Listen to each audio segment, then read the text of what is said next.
उत्तर प्रदेश के इटावा जिले के दादरपुर गांव में कथावाचक मुकुटमणि यादव और उनके साथी संत सिंह यादव से बदसलूकी के मामले को लेकर भावनाथपुर प्रखंड में यादव महासभा के लोगों ने विरोध प्रदर्शन और रैली निकाली। जिस रैली और विरोध प्रदर्शन में यादव समाज के लोगों ने इस घटना की निंदा की है। सरकार पर भी कई गंभीर आरोप खड़े किए हैं, साथ ही साथ मनुवादी सोच का भी विरोध किया है। देखिए पूरी खबर इस वीडियो में।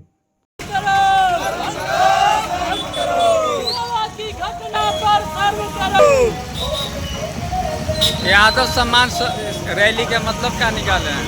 देखिए, इस लोकतंत्र में सबको जीने रहने चलने का अधिकार है और इसी को देखते हुए उत्तर प्रदेश का एक जगह है इटावा, तो वहाँ पर जो जातियों के प्रति कथावाचक के प्रति जो जघन्यकृत किया गया है उसके खिलाफ में हम लोग प्रतिवाद मार्च निकाल रहे हैं। यादव सम्मान में हम लोग निकले हैं मैदान में, यही नारा दे रहे हैं और हम लोग चाहते हैं कि सारे लोग को इस लोकतंत्र में, इस भारत के धरती पर कथा कहने का, बोलने का, घूमने का, नाचने का, गाने का सबको अधिकार है। कोई मनुवादी सोच का अधिकार नहीं है। मनुवाद से पूरा देश को, सिस्टम को नहीं ऑपरेट किया जा सकता है, नहीं चलाया जा सकता है। जिस प्रकार से हमारे विद्वान कथावाचक को एक ब्राह्मण सोच, एक मनुवादी सोच के तहत उनको ब्राह्मणी के पेशाब से नहलाया गया, उनका सिर को मुंडन कराया गया और उनको अपमान किया गया, मारा गया, पीटा गया, बंधक बनाया गया,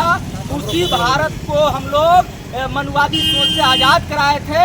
और उत्तर प्रदेश की मुख्यमंत्री कहते हैं कि हम सबसे बड़ी सनातनी है, उनके प्रदेश में इस तरह का घटना घटता है, ये बहुत कड़ी निंदा है। हम यादव समाज जितना निंदा करें वह कम पड़ेगा, इसलिए पूरे देश के यादव हम लोग एकत्रित होकर के सनातन के ढोंग करने वाले, सनातन के चोला पहनने वाले मुख्यमंत्री का कड़ा विरोध करते हैं। और यादव समाज वैसे मनुवादियों सोच रखने वाले को चेतावनी देते हैं कि यदि अगर नहीं सुधरेगा तो कृष्ण ने नरसंहार किया था सुदर्शन चक्र से, तो यादव भी अपना सुदर्शन चक्र खोल के मनुवादी सोच को खत्म करेंगे। भाजपा के मंडल अध्यक्ष है, भाजपा के मंडल अध्यक्ष है, यूपी में भारतीय जनता पार्टी की सरकार है, वहाँ पे यादव समाज के लोग के कथावाचक सुनाने के आरोप में उनको साथ। देखिए, इस पार्टी की सरकार है, हम लोगों को मतलब नहीं है। मतलब यह है कि हिंदू धर्म में भगवान का प्रचार करने का और उनकी व्याख्या करने का कॉपीराइट अगर सिर्फ एक समुदाय के पास है, एक जाति के पास है, तो फिर जो लोग नारा देते हैं कि जाति तोड़ो और हिंदू एक हो जाओ और जो हिंदू हित की बात करेगा वही देश पर राज करेगा, तो ये नारा बेईमानी है। या इस तरह से एक यादव जो धर्म का प्रचार करने में लगे हुए थे, उनका सिर मुंडन करवाया गया और उनको पेशाब से, उनके हिसाब से उन्हें पवित्र कराया गया, तो यह बिल्कुल मनुवादी व्यवस्था को लाने का प्रयास है। इसका विरोध है और इसे यादव समाज कभी बर्दाश्त नहीं करेगा। और जो शंकराचार्य के उपाधि से लैस है, जो मुक्तेश्वरानंद, वह शंकराचार्य के पद से हम लोग उसे नहीं मानते हैं यादव समाज, और उसे बाहर करना चाहिए हिंदू धर्म से, और उसका मुर्दाबाद करते हैं हम लोग, और उसका मुर्दाबाद करते हैं। क्या कहिएगा मनोज जी?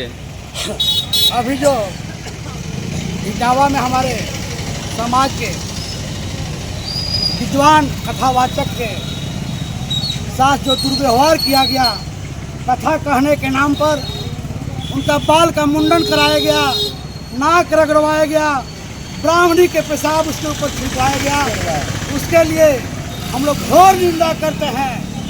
वैसे मनुवादी ब्राह्मण वाले सोच रखने वाले लोगों का कि कम से कम अगर सरकार आपकी केंद्र में है और राज्य में भी है, तो सोचना चाहिए मोदी जी को, सोचना चाहिए यहाँ जोगी जी को, यह व्यवस्था किस तरह का है। जो सरकार भाजपा की सरकार है, क्या ब्राह्मणों की केवल सरकार है? क्या कथा यादव समाज केवल सुन सकता है, कथा कह नहीं सकता है? इस चीज़ का मैं भर्त्सना करता हूँ और पूरे देश में भावनाथपुर प्रखंड कमेटी यादव सभा की ओर से आह्वान करता हूँ कि वैसे मनुवादी विचारधारा के लोगों को विरोध प्रदर्शन करते हुए उसे कड़ी से कड़ी सजा दिलाने का काम करें, यही हम लोगों का मांग है।